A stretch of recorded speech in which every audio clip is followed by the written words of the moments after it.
네, 최근 지루한 장이 펼쳐지고 있습니다. 조금 더 재밌고 시원한 이 전략을 세워보시죠. 자, 오늘은 유한타증권 디지털 채널팀 김동공 차장 함께합니다. 어서 오세요. 네, 안녕하세요. 네, 차장님 반갑습니다. 자, 지금은 중소형주 강세장인 것인가?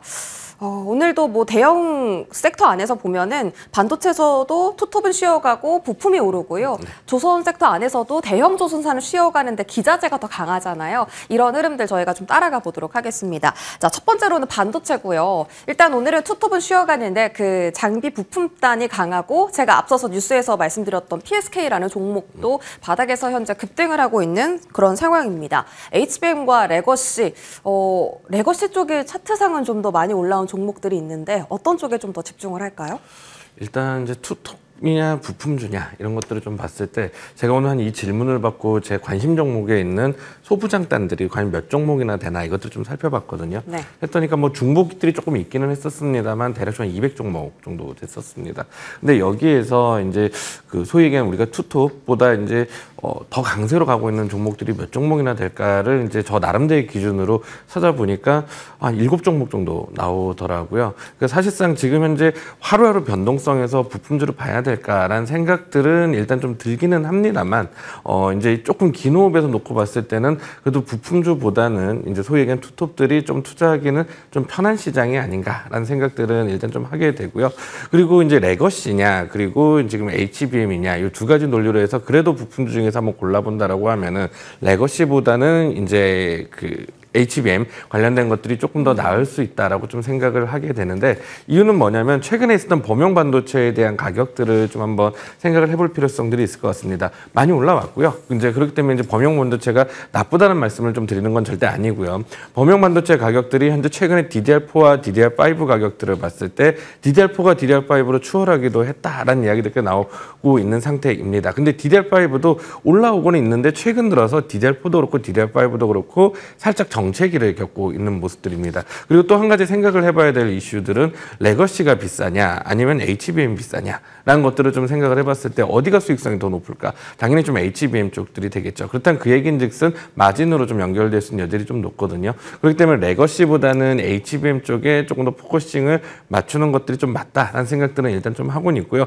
다만 현재 시장들이 뭐 사실 코스닥도 그렇긴 합니다. 코스피, 코스닥 다 유사한 모습들하고 있기는 합니다만 주가에 대한 움직임들이 강하게 이제 뭔가 뿜어낸다, 분출을 한다라는 느낌들보다는 좀 약간 횡보 국면들을 좀 가고 있는 상태인 거죠. 주도주도 사실 명확하게 드러나고 있지는 않은 시장들이 좀 연속이 되고 있습니다. 이런 시장일 때는 뭐 소위 얘기하는 몇몇의 좀 중소형주에서 이제 좀 튀어 올라오면서 시장의 관심들을 불러일으키는 그런 섹터들, 그런 종목들이 있기는 합니다만 대부분의 종목들이 썩 좋지는 않은 상태가 나오고 있습니다. 그럼 이런 상태에서는 중소형주가 편할까, 대형주가 편할까에 대한 논리를 좀 생각을 해본다라고 하면은 그래도 좀 저는 지금 부품들이 최근에 좀 불쑥불쑥 올라오는 것들이 있기는 합니다만 그래도 좀 약간 투톱주, 대형주에 이제 좀 보면서 좀 시장을 관망하면서 기다리면서 그리고 이쪽에 포커싱을 맞춰서 거래를 하는 그런 전략들이 좀 맞지 않을까라고 생각을 하고 있습니다. 근데 사실 최근에 지수가 뭐 강했던 것도 아니고 거의 이렇게 옆으로 횡보하는 그런 장이었는데 뭐 이수페타시스나 원익IPS 네. 같은 종목들 보면 바닥에서 거의 2배 이상 좀 탄력적인 모습을 보였던 터라 사실 부품주에 조금 더 집중을 하는 것이 반도체 투톱을 기다리는 것보다는 조금 더 재밌는 전략이지 않을까 이런 생각도 좀 들었거든요. 그러니까 이것들을 좀 한번 생각해보면 좋을 것 같아요. 아까 제가 그래서 한번 좀 드렸던 말씀이 네. 제 관심 종목이 소부장단에 대략 한 200개 있었는데 몇 개 정도 삼성전자를 이제 추월했느냐 이것들을 이제 좀 따져보니까 저는 일단 2025년 YTD 기준으로 계산을 하기는 했는데 이제 사실상 7개밖에 안 나왔거든요. 200개 중에 7개 잡는 싸움이었었단 말인 건 거죠. 그렇다면 여기에서의 확률이 높을까? 조금 재미없다고 하더라도 기다리는 것들이 맞을까라는 생각들을 좀 해보는 건 거예요. 그러니까 만약에 이제 이 흐름들을 바닥에서 2배까지 올라오는 이 흐름들을 잘 잡아낼 수 있는 역량을 가지고 있다라고 하면 더할 따위가 없겠지만 주식 투자를 하면서 가장 중요한 것 중 하나는 수익을 내는 것도 중요하지만 리스크 관리를 하는 것도 좀 중요하거든요. 그리고 수익 나는 풀들을 잘 찝어내는 것들도 중요합니다. 그렇다면 지금 현재의 단계들은 뭐 사실 한 달 이상째 좀 이런 얘기 좀 드린 것 같긴 한데 중소형주보다는 대형주군들이 그래도 상대적으로 편하다. 이런 식으로 한번 좀 방금 생각난 얘기인데 이런 식으로 한번 좀 생각해 보시면 좋을 것 같아요.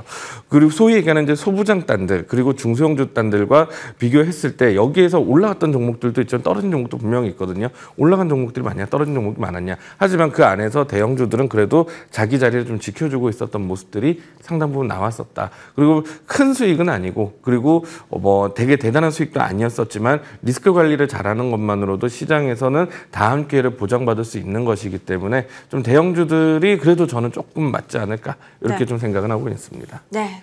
이 가격 메리트보다는 좀 리스크 관리가 되는 안정적인 쪽에 포트폴리오를 쌓아두는 것이 좋겠다라는 말씀이셨고요. 삼성전자랑 하이닉스 주가 체크해보자면 삼성전자는 지금 7만 원도 조금 위태해 보이고요. 하이닉스는 오히려 조금 탄력적으로 괜찮습니다. 잘 버티고 있습니다. 좀 투톱, 그러니까 반도체 중심으로 항상 매수를 하자 이런 말씀을 해주셨는데 좀 투톱을 비교해 본다면 조금 더 업사이드가 많이 열려 있다라고 보시는 쪽은요? 지금 현 시점에서는 일단 저는 삼성전자 쪽이 조금 더 나을 수 있다라고 생각을 하고는 있는데 이유는 무엇이냐면 HBM 쪽에서 이번에 이제 HBM 관련된 이슈들이 좀 부각을 받게 된다면 하이닉스 쪽이 조금 더 좋은 모습들이 좀 나타나겠죠. 근데 이번에 엔비디아 실적이 절대 나쁘게 나오지는 않았었는데요. 데이터 센터 쪽에서 매출들이 좀 줄어든다라고 하면서 엔비디아 실적에 대한 물음표가 찍히고 있는 상태거든요. 근데 엔비디아 실적이 앞으로 나빠질 거다 이런 얘기 드리는 것들이 아니라 엔비디아가 최근 한 1년 반 정도, 한 1년 6개월 정도의 실적 발표하고 그 이후에 주가 추이를 좀 살펴본다라고 하면은 실적 발표 최근 한 2년 정도 전으로 가게 된다라고 하면은 예상치를 뛰어넘는 실적이 또 나왔고 그다음에 또 그만큼 대단한 실적이 나온다는 전망치가 나온다. 거기에 주가가 막 환호를 하는 모습들이 보였었어요. 그런데 최근 한 1년 한 6개월 정도의 흐름들 그리고 그때 당시 그 분기마다 나오던 실적들 이후의 주가의 흐름들을 좀 살펴본다라고 하면은 생각보다 이제 안 되는 거 아니야? AI가 조금 꺾이는 거 아니야? 성장률이 꺾이는 거 아니야? 난 논리들이 제기가 되면서 엔비디아 주가 흐름들이 살짝 정체기를 겪는 모습들이 나왔었거든요. 그러면서 주가가 다시 한번 반등세들을 보이면서 항상 다시 고가를 만들어 온 모습들을 보였었습니다. 그런 과거의 패턴들이 또다시 반복이 된다라고 가정을 한번 해본다라고 하면은 엔비디아의 주가의 흐름들이 지금 살짝 정체를 겪을 때 하이닉스의 움직임들이 좀 상당히 탄력적일 수 있을까에 대해서는 약간 좀 물음표라서 지금 단기적으로는 조금 단기적으로는 나빠서가 아니라 단기적으로는 이제 삼성전자 쪽이 조금 더 무게감을 실어주는 게 맞지 않을까 싶고 삼성전자에서는 최근에 그 파운드리 쪽에서의 골칫덩어리들이 해결돼서 돌파구들이 마련됐다는 점들이 지금 계속해서 부각은 되고 있다라는 관점들로 보시면 좋을 것 같습니다. 만약에 오늘 종가상으로 삼성전자가 7만 원을 지켜주지 못한다면 어떤 대응이 필요하겠습니까? 사야 되지 않을까요? 오히려 매수다? 네, 사야 되지 않을까 싶습니다. 알겠습니다. 자, 반도체 이야기 다뤄봤고요. 여전히 투톱 중심 그리고 그 안에서는 삼성전자 쪽으로 좀 더 보고 계신다라는 답변 얻어봤습니다. 조선 섹터로 넘어가시죠. 자, 오늘은 대형 조선사보다는요 기자재가 더 강한데 일단 엔진 쪽 한번 여쭤보겠습니다. 엔진 한화엔진, STX 엔진 두 종목 다 신고가거든요. 네. 더 갈 수 있을까요? 저는 흐름들을 좀 긍정적으로 좀 해석을 하고 있는 게 조선주인데요. 네. 사실 뭐 항상 좀 드리는 얘기는 합니다. 지금 현재 우리나라 시장에서 잘 가는 종목들, 그래도 주도주군으로 분류가 됐던 종목들 중에서 비싸지 않은 종목들은 사실상 없습니다. 근데 그 비싼 종목들에 계속해 땔감을들을 주면서 이제 좀 밸류에이션의 그러니까 지금 주가에 대한 정당화를 계속해서 부여를 해줘야 된다라고 좀 생각을 하고 있거든요. 근데 지금 현재 정당화에 대해서는 빌미를 계속해서 주고 있는 것이 조선주보다 더한 섹터들이 있을까라는 생각들을 저는 좀 하고 있고요. 그래서 조선주들에 대해서는 긍정적으로 봐야 될 필요성들이 있을 것 같은데 이 조선을 만들 때 가장 좀 수혜가 되는 것들은 무엇일까라고 생각을 해보면은 결국은 엔진이 되거든요. 엔진의 논리는 좀 이렇게 한번 좀 보시는 게 좋을 것 같습니다.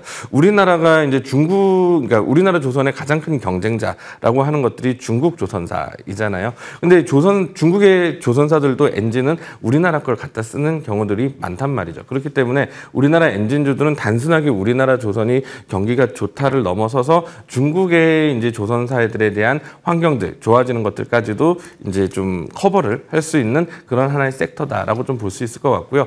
최근 최근에야 뭐 미국 마스가 이런 거 이제 뭐 미국 해군 MRO 이러면서 조선사들이 그쪽 국면이 이제 좀 너무 부각이 돼서 관심을 받고 있습니다만 우리가 한번 좀 생각을 해보면 이 이슈가 불기 전에 나왔던 것들이 친환경 선박이었었거든요. 그럼 친환경 선박에 대한 흐름들을 좀 생각을 해본다라고 하면은 결국 탄소 배출을 적게 하는 것, 그럼 그건 바로 또 엔진으로 귀결이 되게 됩니다. 그 결국 이 엔진에 대해서 그 기존 배들에서 엔진만 또 교체하는 수요들도 지금 현재 나타나고 있는 상태이기 때문에 친환경 엔진으로 그렇기 때문에 조선주들 괜찮고요. 그리고 거기에서 핵심은 또 엔진주 될 수 있을 거다. 그러면 조선주와 엔진주들은 서로 상호 보완적 관계로 지금 계속해서 올라가는 단계로 보이는데 지금은 조금 엔진주들로 지금 바람이 좀 불고 있는 게 아닌가라고 좀 볼 수 있을 것 같습니다. 혹시 뭐 본행제나 카본 같은 다른 기자재단도 같이 긍정적으로 보세요? 네, 충분히 좀 좋게 보고 특히나 이제 방금 말씀하신 LNG 쪽, 본행제 쪽을 조금 긍정적으로 기자재 쪽에서는 엔진 제하면 좀 볼 수 있다라고 좀 이야기할 수 있을 것 같은데 결국 지금 우리나라가 중국과의 조선사 대결에서 핵심은 우리나라는 고기술력, 중국은 그러니까 가격 좀 싼 배들을 저렴하게 만든다 이런 것들입니다. 그렇다라고 하면은 비싼 배는 과연 뭐가 있을 것이냐라는 관점을 생각해 보면 그 대표적인 게 바로 LNG이거든요. 그리고 미국의 알래스카 쪽에서의 개발을 하게 되면 아직까지 뭐 멀리 남은 이야기고 이제 아직까지는 조금 가정을 좀 많이 더해야 되는 이야기이긴 합니다만 이쪽에서 이제 개발들이 어느 정도 되게 되면 이 가스들, LNG들을 어딘가 이제 실어 날라야 되겠죠. 그럼 그 배들은 또 LNG 선으로 이어질 가능성들이 높거든요. 그래서 시장에 당장 매출은 발생하지 않을 수 있겠습니다만 뉴스를 계속해서 생산을 해낼 수 있는 이슈로 갈 수 있다는 것들이 또 LNG이기 때문에 그럼 LNG로 가게 되면 또 본행제를 봐야 되겠죠. 그렇다면 그 본행제 관련주들이 뭐 한국카본, 뭐 동성화인텍 이런 종목들은 또 계속해서 관심을 받아야 되는 흐름들이 좀 이어지지 않을까라고 볼 수 있을 것 같습니다. 조선은 전반적으로 다 긍정적이시네요. 자, 그러면 쉬어갈래 조선주도 오늘 좀 기회인지 궁금한데, 자, 어제 신고가 갔던 종목 HD 한국 조선해양, H현대 미포, HD 현대 중공업 이렇게 세 가지 있거든요. 네. 사야 됩니까 오늘? 저는 조선주들은 그러니까 너무 많은 포트 비중이 아니라고 하면은 지금 현 시장에서는 담아놔야 되는 섹터가 아닌가라고 보고 있고요. 그리고 뭐 종목들은 돌아가면서 올라가기는 하겠습니다만 차트 보실 때 마음에 드는 위치들이 아마 있으실 겁니다. 그 위치에 왔다라고 싶어지면은 좀 담아놓는 자리로 가져가면 주지 않을까 싶습니다. 너무 많은 비중만 아니다라고 하면은 일정 부분은 좀 실어야 되는 반도체와 함께 조선주는 실어야 되는 섹터가 아닌가라고 생각을 하고 있습니다. 차장님 개인적으로 HJ 중공업도 너무 궁금한데요. 일단 이 종목이 그 해군 함정 쪽으로 또 네. 매력이 부각되면서 한 차례 레벨업을 했다가 오늘은 또 뭐 외국인 순매수 프로그램 매수 거래 대금이 대박이 났거든요. 네. 이 종목은 지금 거의 고점 구간인데도 좀 매력이 있다라고 판단하세요? 사실 이게 저의 단점일 수는 있는 상태가 되는데 개인들 거래가 많이 붙은 종목들을 제가 사실 그렇게 썩 좋아하진 않습니다. 왜냐하면 급락이 나올 때 워낙 이제 세게 나올 수 있기 때문에 하락에 대한 변동성들을 제가 조금 싫어하는 뭐 누가 좋아하겠습니까만은 좀 그걸 좀 피하기 위한 매매들을 조금 하는 제가 습성을 좀 가지고 있는 상태다 보니까 H중공업이 나쁘다는 얘기가 아니라 최근에 어떻게 보면 해군 MRO 쪽 그리고 미국의 군수 쪽에서는 오히려 좀 특화되어 있는 부분들이 있기 때문에 시장에 관심들을 좀 많이 받고 있는데 최근에 거래량이 너무 많이 늘었거든요. 그렇다면 이 물량들 중에서는 분명히 단기 투자로 들어온 물량들이 여타 조선사들보다 훨씬 더 많을 거예요. 그렇다면 이 물량들은 단기간에 일단 조금 이제 차익 실현을 하고 싶은 욕구들이 좀 많아지고 그렇다면 주가에 대한 급락이 나올 수 있는 가능성들을 좀 많이 가지고 있는 섹터입니다. 그러니까 변동성들이 커지는 건 거죠. 그렇다라고 하면 지금 올라가고 있는 변동성들을 쫓아갈 필요가 있을까? 오히려 이제 좀 떨어지는 변동성들이 나왔을 때 거기에서 좀 보는 것들이 맞지 않을까라는 생각들을 일단 좀 하고는 있습니다. 네, 주가가 올라갔을 때 강하다라고 보시는 게 아니라 변동성이 강해지고 있구나 이렇게 해석을 하고 계시는 거네요. 자, 오늘 조선 섹터 전반적으로 다 긍정 평가를 주셨는데 포트폴리오는 좀 제한적이잖아요. 네. 혹시 딱 두 종목만 산다면 어떤 걸 담으시겠어요? 오늘? 일단 이제 엔진주에서 하나를 이제 좀 담아볼 수 있을 것 같고요. 그럼 하나 엔진 오늘 좀 차트를 좀 보면서 이야기를 하고 싶은데 네. 그냥 머릿속에 이제 생각나는 대로 그냥 좀 말씀을 좀 드려본다라고 하면은 일단 엔진주 하나. 그러면 네. 엔진주에서 일단 좀 그래도 조금 괜찮은 저력들을 가지고 있다고 하면 하나 엔진이 될 것 같고요. 네. 그리고 엔진 사업부로 같이 갖고 있는 현대중공업 관심을 가져보면 되지 않을까 싶습니다. 결국 핵심은 엔진 쪽 그리고 조선의 완제품들을 만드는 조선 쪽이라고 네. 좀 생각을 하고 있습니다. 있습니다. 좋습니다. 한화엔진과 현대중공업. 자, 이제 조선과 사실은 같이 움직이던 쪽이 방산인데요. 좀 쉬어갑니다. 근데 이게 조정이라고 할 수는 없는 게 고점 대비해서 뭐 큰 폭의 조정이 나온 것도 아니고 단기 이평선도 너무나 잘 지지를 받고 있습니다. 한화에어로, 현대, 로템 같은 종목들이요. 자, 지금 관심 갖는 건 시기적으로 어떻습니까? 일단 저는 조금 늦게 사자라는 얘기를 좀 지금보다 드려보세요. 더 늦게. 예, 네. 이유가 뭐냐면 지금 현재 트럼프 대통령의 행보들을 좀 본다라고 하면은 아무래도 노벨 평화상을 받고 싶은 의지를 좀 보여주고 있는 것 같긴 한데요. 러우 전쟁을 일단 종결을 지금 시키고 가겠다라는 이야기들이 좀 강해지고 있습니다. 될지 안 될지는 사실 모르겠습니다. 그리고 된다고 하더라도 그 각 나라들에 대한 각자 도생, 그러니까 방위는 우리가 책임져야 된다는 논리들은 사라지지 않을 거기 때문에 좀 긴 호흡에서 보면 나쁘지 않을 거라고 좀 생각을 하고는 있습니다. 근데 다만 이 이슈들은 만약에 요것들이 휴전협정들로 체결이 되는 쪽으로 가게 된다라고 하면은 뭐 여기서의 흐름들은 조금 안 좋게 나올 수 있을 거거든요. 그리고 지금 시장이 분명한 것들은 휴전 협정 체결들이 좀 될 것 같다라면 우크라이나 재건주도로 몰려 들어가고 이것들이 좀 안 될 것 같다면 지금 다시 방산주로 오는 이런 한머니성 자금들이 지금 현재 분명히 존재를 하고 있는 상태가 되고 있거든요. 그렇다면 이 이슈에 의해서 만약에 휴전 협정 체결 쪽으로 가게 된다라고 했을 경우 여기서 빠져나올 정도의 자금들도 분명히 있을 거거든요. 그렇다면 또 여기서 변동성들이 좀 커지는 모습들이 좀 나타나게 될 겁니다. 그리고 이번에 우리나라 한미 정상회담에서도 주요 주제는 뭐 생각하기에 따라서는 김정은이 아니었나라는 생각들도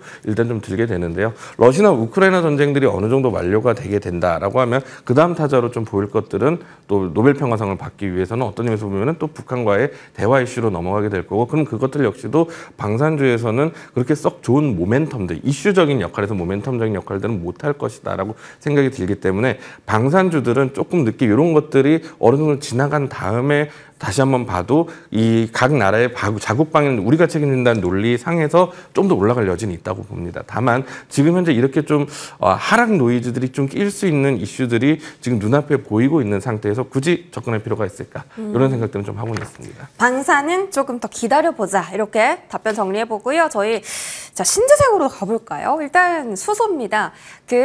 올해 초반에 이제 풍력하고 태양광에 뜰 때 수소는 언제 움직이나 뭘로 움직이나 싶었는데 조선으로 갈 줄이야, 그쵸? 자, 범한 퓨얼셀 오늘 또 다시 한번 슈팅이 나오고요. 두산 퓨얼셀 같은 경우 깜짝 놀랐습니다. 주가가 올해 3배나 올랐더라고요. 네. 예, 수소 쪽은 생각보다 너무 좋아서요. 좀 가져가도 될까요? 이 포트에 하나쯤은 넣어도 괜찮을까요? 이게 만약에 지금 최근에 불었던 이슈가 캐나다 이제 잠수함 이슈이잖아요. 네. 그렇다라고 하면 범한 쪽을 보는 게 맞고요. 두산이나 이제 S 같은 경우는 다른 쪽이 조금 특화가 되어 있기 때문에 이제 좀 그러니까 이번에 있던 캐나다 잠수함이랑은 좀 분리를 해서 좀 보는 것들이 좀 맞지 않을까라는 생각들은 일단 좀 듭니다. 그리고 조선업에 대한 이 기술이 이제 핵심이 아까도 말씀드렸던 친환경이라고 말씀을 드렸었는데 여기에 대한 단계가 있거든요. 일단 첫 번째로 나오고 있는 것도 LNG고 그 다음이 이제 암모니아이고 그 다음이 이제 수소로 일단 좀 보고 있는 상태예요. 수소로 해서 지금 배들이 돌아가고 있는 것들은 근해를 돌아다니고 있는 배들 같은 경우는 수소 연료 전지가 채택이 되어 있는 배들이 있습니다. 그런데 이 배들이 좀 약간 원거리를 가는 배다라고 가정을 하게 된다라고 하면은 아직까지는 좀 물음표가 찍히고 있는 기술이기는 합니다. 그렇다면 지금 현재 수소에 대한 것들은 이슈에 의한 흐름들이다라는 생각들을 좀 해볼 수는 있을 것 같고요. 그럼 그 이슈의 촉발점들이 어디였을까라는 생각들을 해보면 제가 보기엔 캐나다 잠수함 이슈일 것 같아요. 그렇다면 이 이슈들이 계속해서 시장의 바람들을 좀 불어넣어주고 범위 내라고 하면은 이 수소주들에 대한 관심들은 여전히 유지가 될 거고 그리고 그 이슈발로 가면 실제 매출이 발생할 수 있는 건 범한일 것이다라는 얘기는 좀 드릴 수 있을 것 같습니다. 다만 이 이슈들도 지금 현재 수주받은 거 아니거든요. 실제로 얼마 전에 호주 쪽에서 잠수함을 발주를 냈었는데 우리나라 하나오션이랑 H현대중공업이 탈락을 했었어요. 네. 이번에 이제 좀 된다라고 하면 좀 관심은 좀 가져볼 수는 있겠지만 그 이슈도 아직까지 많이 남았다. 빨라야 내년 상반기인 거고요. 네. 다만 지금 단기적으로 봤을 때는 10월 달에 이제 캐나다 총리가 우리나라 들어올 겁니다. 들어와서 조선소, 하나오션 조선소 이렇게 좀 확인을 할 건데 거기에 대해서 이슈들이 좀 불 거고 그렇다라고 하면은 볼 수 있을 거고 그렇다면 거기서 수소 관련주들도 한 번 더 관심은 받을 수 있지 않을까. 그래서 단기적으로는 좀 긍정적인 관점들 가질 수 있을 것 같다. 이렇게 말씀드릴 수 있을 것 같아요. 어쨌든 이 캐나다 잠수함 그 사업이 지금 뭐 최종 결선해서 이제 선발되기까지는 시간이 정말 오래 남았고 단기적인 이슈로는 10월에 캐나다 총리의 그 방한 이슈 그 정도 한번 참고해 보시면 좋겠다. 자, 풍력하고 태양광은 어떻게 보십니까? 일단 이번 최근에 트럼프가 한번 이런 얘기 했었죠. 태양광, 풍력 뭐 다 쓸데없다. 뭐 이런 얘기들을 일단 좀 하는 모습들을 좀 보였었는데 지금 시장의 흐름들이 좀 어떻게 가고 있느냐를 좀 본다라고 하면은 일단 글로벌 트렌드리는 약간 원전 쪽으로 포커싱이 맞춰지고 있는 것 같습니다. 뭐 나중에 풍력도 괜찮고 태양광도 괜찮아질 가능성들이 좀 높기는 하겠습니다만 결국 그걸로 가긴 하겠습니다만 지금 현재 당장의 시그널들로 본다라고 하면은 매출은 오히려 이제 원자력 쪽으로 이제 좀 채용할 쪽이 좀 늘어나지 않을까라는 생각도 좀 하고 있고요. 그리고 태양광이랑 풍력 같은 경우는 지금 현재 중국 쪽에서의 저가 물량들을 과연 우리나라가 좀 감당해낼 수 있을까에 대한 생각들은 일단 좀 하게 되거든요. 때문에 조금 너무 긍정적인 관점들보다는 그냥 좀 조심하는 전략도 필요할 것 같아요. 다만 한 가지 조금 단기적인 이슈에서 좀 필요한 것들은 원전과 같이 엮어서 봐야 될 것 같은데 사실 개인적으로 이번 원전 이슈들이 이제 원전 산업의 그 웨스팅하우스와의 공급 계약 관련된 이슈들이 원전 산업에 큰 피해를 줄 거라고 저는 생각을 하고 있지는 않습니다만 정치권에서의 방향성들이 그러니까 지금 현 정권에서는 아무래도 친재생에서 조금 더 친화적으로 보고 있는 정권인 거죠. 그렇다고 하면 원전 겉바 이러니까 안 돼라고 하면서 친환경 에너지 쪽으로 정책들을 가야 됩니다라고 쏠리게 된다면 가능성 더 열릴 수 있을 것 같아요. 하지만 이것들을 내가 수습을 해보겠다. 그래서 원전 수급을 정상 궤도로 올리겠다는 쪽으로 이제 만약 이렇게 가게 된다라고 하면은 아무래도 똑같이 대체 연료 자원에서 본다는 풍력, 태양광보다는 원전 쪽이 맞지 않을까. 이 정치권 이슈들 한 번만 체크해보자. 이렇게 좀 말씀드려볼 수 있을 것 같습니다. 풍력, 태양광은 일단 아직 실적이 찍히는 쪽은 아니고 이제 다만 끌어올려줄 수 있는 상승 모멘텀이라 하면 국내 정치적인 이슈다. 알겠습니다. 원전도 같이 좀 체크를 해주신 것 같은데요. 두산 에너빌리티 하나만 좀 짚고 넘어가 볼까요? 지금 주가 측면에서 상승 가능성이 다시 있겠습니까? 일단 지금 횡보죠. 사실 한 번의 크래셔 이후에 이제 횡보로 가고 있다라고 좀 이야기는 할 수 있을 것 같은데 방금 전에 원전에서 말씀드렸었던 그러니까 재생에너지하면서 말씀드렸었던 이슈 그대로 한번 좀 다시 한번 말씀을 간략하게 드린다라고 하면은 정치권 움직임 제일 중요할 것 같고요. 그리고 실질적으로 돌아가고 있는 내면들을 제가 파악하기로는 이번 웨스팅하우스에서 뭐 로얄티 지급하고 이제 뭐 1조 10조 수주 받았을 때 대충 1조를 이제 줘야 된다. 이것도 거의 그러니까 조금 약간 과장에 가까운 뉴스다. 그래서 모멘텀들 그러니까 펀더멘털 자체는 크게 문제는 없다. 이렇게 좀 이야기 드릴 수 있을 것 같아요. 좀 기다려보면 되지 않을까 싶습니다. 네. 그래서 사실 가장 이제 좀 주가에 타격이 큰 것이 정치적인 불확실성인데 좀 그런 것이 투자 심리를 누르고 있는 게 아닌가라는 생각이 드네요. 자, 마지막으로 바이오조 대응 방법 살펴보시죠. 금리 인하 가능성이 조금 더 커졌습니다. 윌러 연준 이사의 발언도 있었고요. 만약에 정말 세 차례 금리 인하가 나온다면 바이오는 미리 선점하는 게 좋잖아요. 알테오젠에 대한 긍정 리포트도 오늘 외국계 쪽에서 나왔고요. 공략을 한다면 또 어떤 섹터를 좀 해보면 좋을까요? 뭐 아무래도 지금 9월 달에 학회가 상당히 좀 많이 열리게 되고 있거든요. 그러니까 학회 일정들에 맞춘 것들이 일단 좀 필요하지 않을까라는 생각들이 일단 좀 들고 있고 그리고 지금 뭐 학회 일정들보다 조금 더 중요하게 반응을 하는 것들은 비만 치료제 쪽 이슈인 것 같아요. 그러면서 그쪽에 대한 이슈들이 일단 지금 제약 바이오 업종 내에서는 그래도 가장 주가가 탄력적인 상태이기 때문에 비만 치료제 쪽으로 관심을 가지는 것들이 좀 좋을 것 같은데 문제는 한 가지가 있는 것들이 무엇이냐면 결국 바이오주들은 금리에 가장 민감하거든요. 그래야지 금리가 낮아야지 M&A 하기가 편하고 그리고 R&D 할 때 돈 빌리기가 저비용으로 빌릴 수가 있게 되죠. 그러다 보니까 금리를 좀 제일 중요하게 봐야 되는 상태들로 가게 될 텐데 우리가 금리에 대한 생각들을 지금 조금 한번 해본다라고 하면은 이제 리사 쿡 이사 이제 해임됐고 이제 아들리안 쿠글러 이사가 지금 사임을 했습니다. 그래서 연준 이사들의 이사진에서 지금 2명이 빠질 수 있는 상태가 좀 되고 있죠. 그러면은 이제 여기에서 이제 기존에 있었던 크리스토퍼 월러 이사와 이제 미셸 보우먼 이사가 친트럼프적인 성향들을 가지고 있던 사람들이고 이 2명이 추가로 들어온다라고 하면 연준 이사회 7명 중에 4명이 친트럼프가 될 거고 그리고 연준 FOMC 투표하고 있는 사람 12명 중에 4명이 이제 친트럼프 인사가 되게 될 겁니다. 근데 문제는 뭐냐면 이것들이 지금 연말까지 다 완료가 될 거냐? 아니죠. 그렇다면 파월의 지금 그동안 스탠스들을 본다라고 하면은 이 금리 인하 좀 쉽게 해줄 것 같은 이야기는 안 해주고 있는 상태입니다. 때문에 9월 일단 그 금리 인하 시즌 끝날까지 한번 좀 확인은 해볼 필요성이 있다. 이렇게 좀 이야기 들어보도록 하겠습니다. 맞아요. 제약바이오는 금리 인하가 가장 중요한 모멘텀이고요. 자, 그렇다면 이 안에서 가장 긍정적으로 보시는 쪽이 비만 치료제다? 네, 맞습니다. 알겠습니다. 종목은요? 일단 아무래도 이제 비만 치료제 하면은 펩트론. 그리고 D&D 파마텍 쪽이 제일 좀 눈여겨봐야 될 것 같고 같고 여기에 대한 주가 흐름들도 보신다라고 하면 가장 탄력적이거든요. 그래서 주가가 올라가는 종목들은 그래도 그러니까 그 섹터 내에서는 가장 센 대장주도 공략해야 되지 않을까 싶습니다. 대장주를 공략하자. 유한타증권 김동공 차장과 함께했습니다. 고맙습니다.